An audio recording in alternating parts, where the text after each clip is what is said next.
Matapos ang labanan laban sa Viltrumites at ang muling pagtatayo ng Thraxa, nagpasya si Goku at ang iba pa na bumalik sa Earth upang ipagtanggol kung ang susunod na mga kalaban ay lilitaw. Ang ship ay malapit na sa Earth, napakalapit na ito ay umiikot sa atmosphere. Sa loob, tumingin si Mark sa isang porthole habang ang sanggol ay natutulog sa mga bisig ni Nolan. Ano ang itatawag mo sa kanya? Hindi ko pa rin alam, sa Thraxa, pinipili ng mga sanggol ang kanilang sariling pangalan kapag natutong magsalita. Pero baka matulungan mo ako sa pagdating ng panahon. Umiwas ng tingin si Mark nang hindi sumasagot dahil mahirap pa ring tanggapin ang sitwasyon. Si Goku, sa kanyang bahagi, ay nakaupo sa sahig ng ship na nakakross ang kanyang mga paa at nakapikit ang kanyang mga mata, nagmumuni-muni. Naalala niya ang bawat suntok, bawat tingin ng puot at pagmamataas na ipinakita sa kanya ng mga Viltrumites sa kanilang laban. Bago tayo mapunta, kailangan kong sabihin na hindi ko alam kung paano nila ito ibababa doon. Alam kong brutal si Nolan sa nakaraan at naging sanhi ng maraming pagkamatay, ngunit nang makita ko ang iba pang Viltrumites sa Thraxa, ang kanilang paghamak sa buhay, ang kanilang pagmamataas, ito ay mas malala, ni hindi nila gustong manakop, gusto lang nilang patayin ang mga ito dahil itinuring nilang mababa sila. Alam kong bahagi ako ng isang empire sa buong buhay ko, ngunit hindi na ngayon. Hindi ko na makikilala ang iba pang Viltrumites pagkatapos ng lahat ng nagawa nila. At iyon ang pagkakaiba, kinwestiyon mo sila at nilabanan.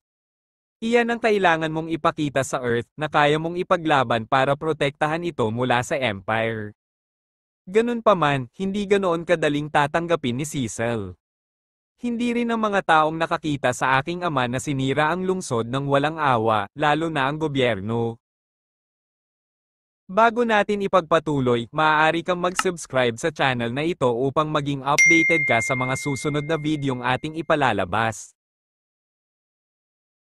Ang totoo, lahat ng ito ay napakakomplikado para sa akin, ngunit kung may natutunan ako, ito ay ang takot ay maaaring magpasara sa mga tao, ngunit maaari rin silang makinig kung napagtanto nila na ang kaaway ay mas malaki kaysa sa kanilang nagawa.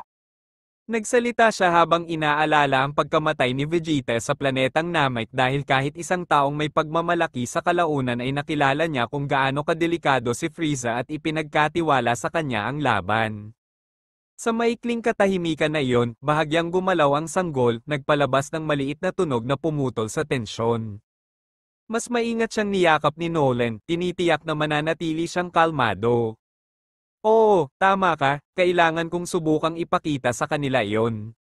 Pagkatapos ng maikling pag-uusap, nagsimulang bumaba ang ship patungo sa Earth dahilan para ma-detect sila ng team ni Cecil at kumilos kaagad.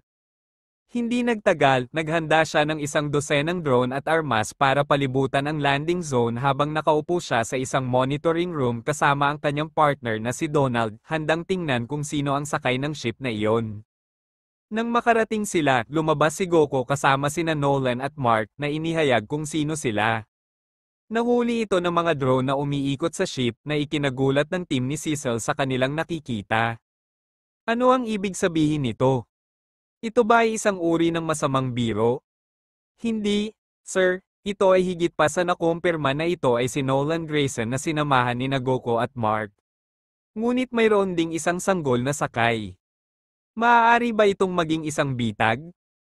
Hindi ko alam, pero sa unang tingin, makikita mo na sa kabila ng kulay ube na kulay ng balat niya, kamukhang kamukha niya si Nolan, sa tingin mo ba kanya siya? Nanatiling tahimik si Cecil ng ilang segundo, pagkatapos ay lumingon sa defense team. Kung ganoon ang kaso, mas mabuting magpatuloy tayo ng may pag-iingat, ayokong i-provoke siya at magkaproblema siya tulad noong nakaraan. Tatanggapin mo ba sila, Ginoo? Hindi ko gusto ang ideya na bumalik ang halimaw na iyon, ngunit kung kasama niya si Mark at kasama si Goku, hindi natin siya basta-basta matatanggihan ng hindi nalalaman. Ipaalam sa kanila na kailangan nilang pumunta sa base ng personal. Tumango si Donald at nagpasok ng command sa console na naging dahilan upang bumaba ang isa sa mga drone palapit kay Goku at sa iba pa, nag-project ng hologram na may larawan ni Cecil sa landing field. Dapat kong sabihin na hindi ko inaasahan na darating ka na may kasama. Nanatiling tahimik si Nolan habang pinagmamasdan si Cecil dahil kilalang kilala niya ito at sa makatuwid ay nananatili ang kanyang distansya. Nolan Grayson, babalik ka pagkatapos ng ginawa mo. Pero huwag kang mag-alala, sa ngayon wala akong gagawin sa'yo. Ngunit hayaan mo akong maging malinaw sa simula. Isang maling hakbang at hindi ako magdadalawang isip na kumilos. Marami tayong dapat pag-usapan, kaya pumunta sa base para makipag-usap. Si Nolan at Mark ay hindi tumugon sa mga salita ni Cecil, ngunit bahagyang tumango sa kanyang panukala habang si Goko ay nakatingin lamang sa projection ni Cecil ng mas kalmado. Walang problema, tara na. Pagkatapos ng maikling pakikipag-ugnayan, silang lahat ay nagtungo sa base ni Cecil ayon sa napagkasundoan. Pagdating nila, bumukas ang isang mabigat na metal na pinto at inihatid sila ng ilang agent na may mabibigat na armas patungo sa command room kung saan naghihintay si Cecil. Pagdating nila, pumasok si Nolan kasama ang sanggol sa kanyang mga bisig na ginawang medyo tensyonado ang lahat. Matagal tayong hindi nagkita, Nolan, sana ay mayroon kang magandang paliwanag kung bakit ka bumalik sa Earth na may kasamang bagong panganak. Hayaan mong sabihin ko sa iyo, hindi ako narito para ulitin ang nakaraan. Nandito ako para pigilan itong maulit sa kamay ng mga Viltrumite. Napasimangot si Cecil sa sinabi ni Nolan, sumulyap saglit sa paslit na mahimbing na natutulog. Pagkatapos sabihin mo sa akin ang totoo, sa iyo ba ang batang iyan? Oo, half-Thraxan siya. Ngunit ang mahalaga ay natagpuan ako ng ibang Viltrumite na kasama niya, kaya napilitan kaming labanan at patayin sila. Ang kanilang pagkamatay ay mag-aalerto sa Empire at magpapadala sila ng higit pa upang ipagpatuloy ang misyon sa Earth.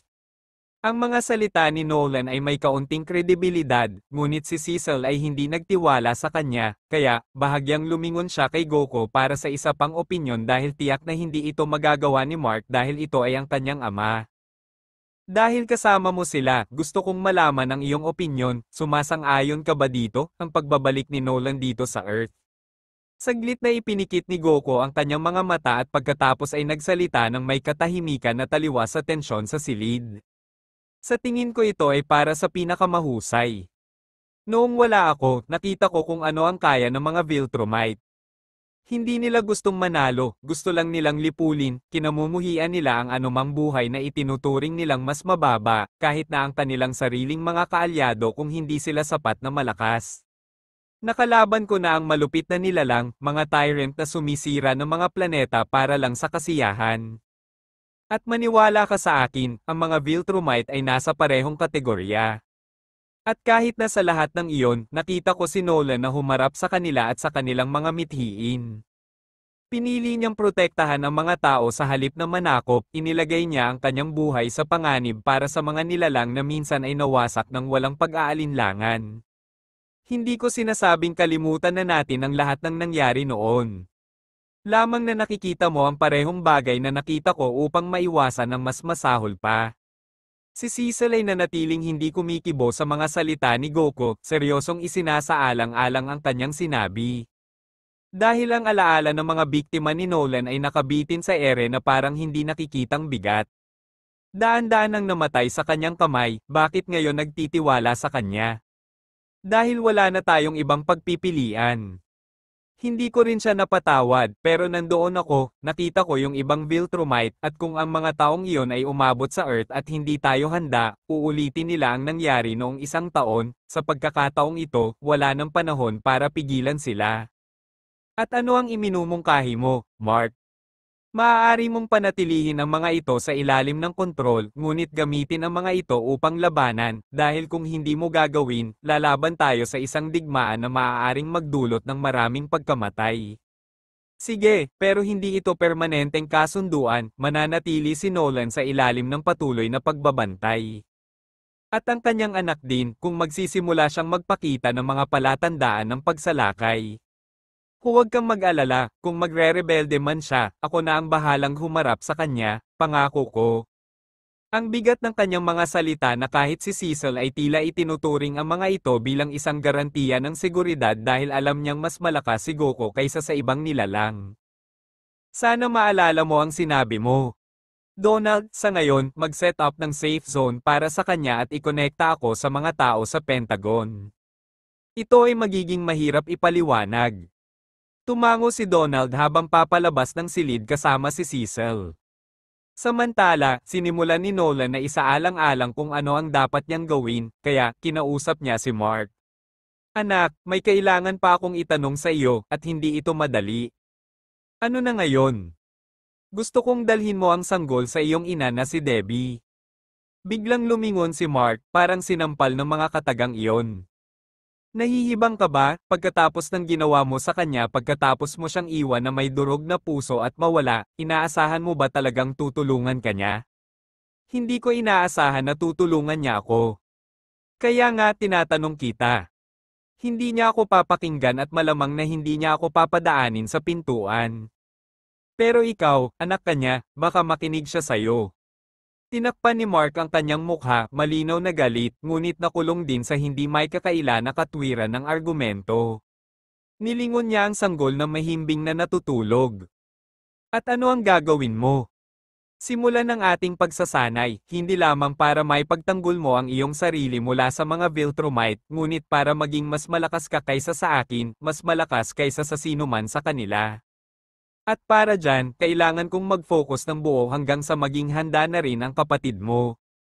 Sigurado ako na sa tulong ng iyong kaibigang si Goku, magagawa natin ito, wala pa akong nakitang kasing lakas niya. Si Goku, na tahimik na nanunood, ay nakataas ang isang kilay dahil nakuha nito ang kanyang atensyon. Kung ganoon nga, bago tayo magsimula sa pagsasanay ni Mark, paano kung sanayin mo muna ako? Hinahamon mo ba ako?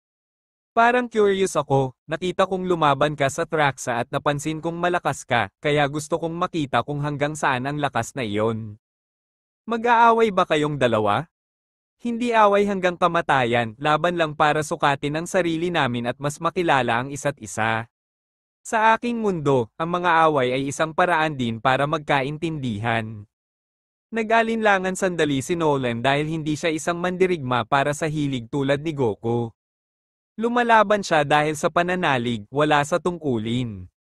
Ngunit isang bagay sa hamon ni Goku ang nagpainteresado sa kanya. Pagkatapos ng lahat, si Goku ay isang tao na nagpapalabas ng kapayapaan, ngunit may kapangyarihang labanan ang lahat ng pangangatwiran. Kaya siguro makabubuting maunawaan kung paano lalaban ang isang tao nang walang ambisyon para sa pananakop. Sige, yan ang gusto mo, gagawin ko. Pero hindi ako magpipigil. Mahusay, yun naman talaga ang gusto ko. Ipinatong ni Mark ang kanyang kamay sa kanyang noo na para bang muling binubuhay ang kabaliwan ng kanyang ama. Ngunit sa kaibuturan ko, may bagay tungkol dito na tama. Siguro si Goku lang ang kailangan ni Nolan para maging mas tao muli.